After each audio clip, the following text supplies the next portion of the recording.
It is always weird hearing that from your wife. I.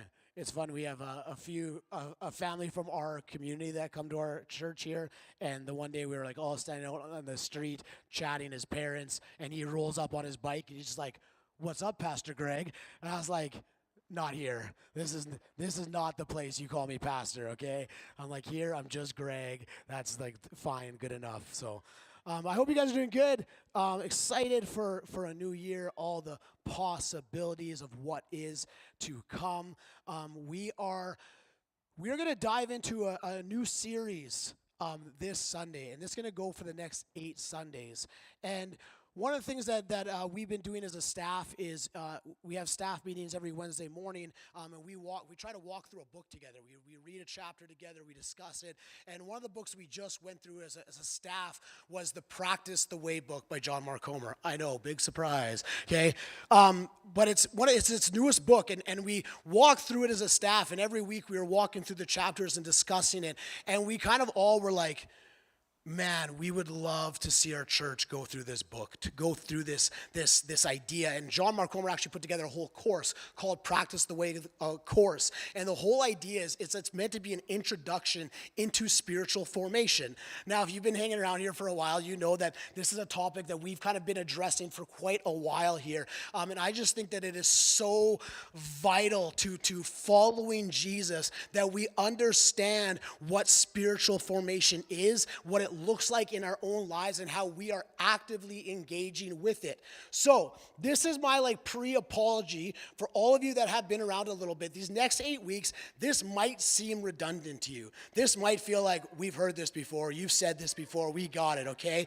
But that's okay, because what we wanted to do as a staff was we thought, oh, we could have the connect groups go through it and have all of them do it. But we're like, no, we want everyone to get this teaching. We want everyone to understand this. So one of my big things as a preacher, as a teacher, as a communicator is I don't like to plagiarize. And if I do ever, I like to quote. I will quote lots of people. I will tell you where ideas come from, okay? So I'm going to do my best in this series. When it's not my original thought, I will quote. If it's John Mark Comer, whoever, I'll quote it, okay? Now there's some things that even John Mark Comer teaches on that I'm like, I've actually taught that before. I know that thought. That's not your thought. That's someone else's thought. I can go off of that. So, anyways, that's all just to let you know what we're walking through right now is actually the Practice the Way course. And here's the thing: I was really hoping that the books were going to get here in time, but we as a church, we actually went out and bought 50 copies of the book at a discounted rate, and so we will hopefully by next Sunday be selling them here at the church. Okay, I'm going to encourage you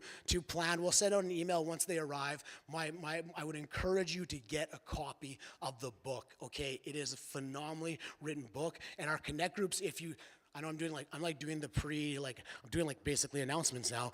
If you aren't in a connect group, now is the time to get in a connect group, okay? These next 8 weeks, the connect groups are going to be going through the actual video series of the course with the discussions and stuff like that. It will be a powerful time. So if you're not part of a connect group, you want to get involved, Wednesday nights seems to be the night.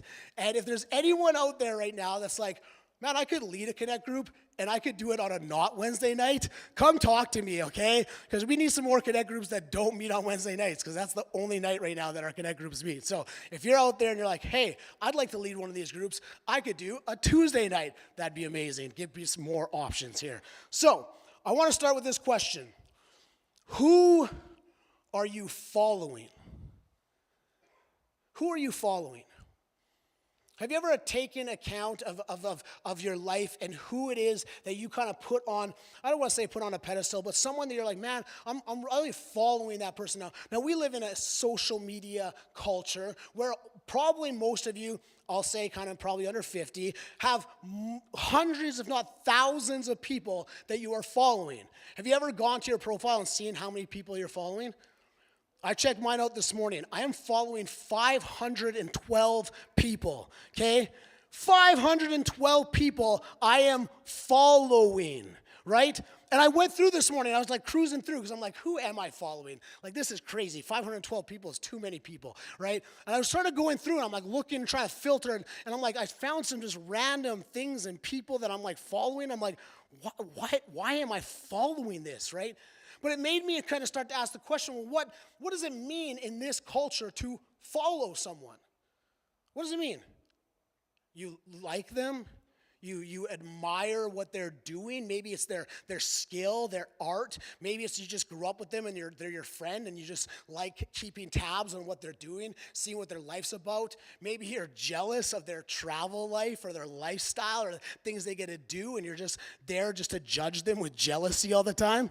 Trust, I know some of you are following those people, right? Like it's like you don't even like them, but you just like their content. You're like, I just wish it was me, right? But what does it mean? Like we all follow hundreds, if not, a couple, I say thousands. If you're following 1,000 people, you need to slow down, okay? But hundreds of people, right, that we're following. And that's what this culture, we call it, we follow people. We have followers. But the reality is, in Jesus' time and place, to follow someone had such greater implications than just liking someone. Than just liking their pictures, than just liking their lifestyle. To follow someone in Jesus' day had this absolute grand idea to it. Now, I know that I've done this teaching here before, but I'm going to do it again because it's a really interesting starting point for us to understand the Jewish culture at the time of Jesus.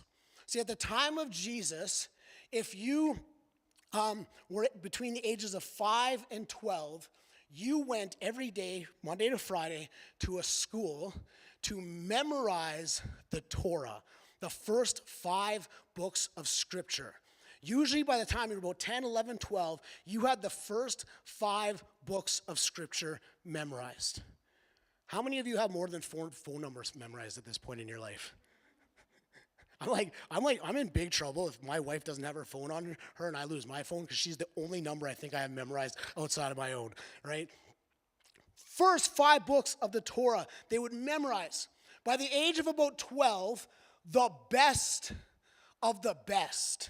The kids that had comprehended and able to memorize it, they went on to go to a second level of teaching. And in that teaching, between the ages of kind of 10, 11, 12, and about 17, 18, they were then able to memorize the whole Old Testament. The whole Old Testament. They memorized the whole thing within that span. Also within that teaching, they were taught how to actually start to ask questions and engage in debates around Scripture, okay? What you need to understand is at this point in culture, the Jewish lifestyle and understanding was to be a rabbi was the most honored place in society. It is what every little, I'm going to say boy because it was still a gendered society, I don't think they had female rabbis back then, but every single boy dreamed one day of becoming a rabbi. That was their hero. That's what they wanted to be. That was the best of the best in that society. It's what they dreamed of. It's what they trained for. It's what they went to school for. And so at about 17, 18 years old, what would happen was the best of the best. The kids that were able to start asking questions and debating and engaging in conversations and had memorized the text the best and understood it the best, they went out to find a rabbi. They would go out to find a rabbi, to prove to a rabbi that they were ready for the next step of apprenticeship, of coming underneath this rabbi. And what would happen is these rabbis would grill these kids. They'd grill them with questions and how they interpreted Scripture and how they saw things and what does this Scripture mean to you and what does this text say and how would you interpret this? And they would grill these kids trying to understand if they were the right apprentice to come under them. And if they were, they would say something like, "Come follow me. Come follow me." And this wasn't an invitation to come and sit under their lectures. It wasn't an invitation to come sit in a classroom. No, this was an invitation to come and walk behind the rabbi. To come and sleep around the fire that the rabbi slept. To come and eat at the table that the rabbi ate at. It was said that young apprentices would actually follow the rabbi to the bathroom because they didn't want to miss out. If he said something while relieving himself, they wanted to know what he said, okay? Literally, you followed this person everywhere you went. You slept beside them. You ate with them. You followed them wherever they journeyed. You were right behind them. There was actually a saying that said, "May you be covered in the dust of your rabbi." Meaning that you walk so closely behind them because you want to hear everything that they say on their way, that their dust of their feet would kick up and it would cover you as you went. Now what happened is that often what would take place is that rabbi would train you and would apprentice you and would teach you. And eventually at some point, could be years later, the rabbi, if they felt like you had finally grasped their teaching, you had finally mastered their philosophy and the way to see scriptures, then they would say to you, "Go and make disciples." Go and make disciples. You see, this is what we see happening in Matthew 4. Jesus enters the scene and has already kind of been identified as a rabbi. This is someone to be respected. This is someone who's got something to say. And it says in Matthew 4, we're starting at verse 18, it says, as Jesus walked beside the Sea of Galilee, he saw two brothers, Simon called Peter and his brother Andrew. They were casting a net into the lake, for they were fishermen. "Come, follow me," Jesus said, "and I will send you out to fish for people." At once they left their nets and followed him. Going on from there, he saw two other brothers, James, son of Zebedee, and his brother John. They were in a boat with their father Zebedee, preparing their nets. Jesus called to them, and immediately they left the boat and their father and followed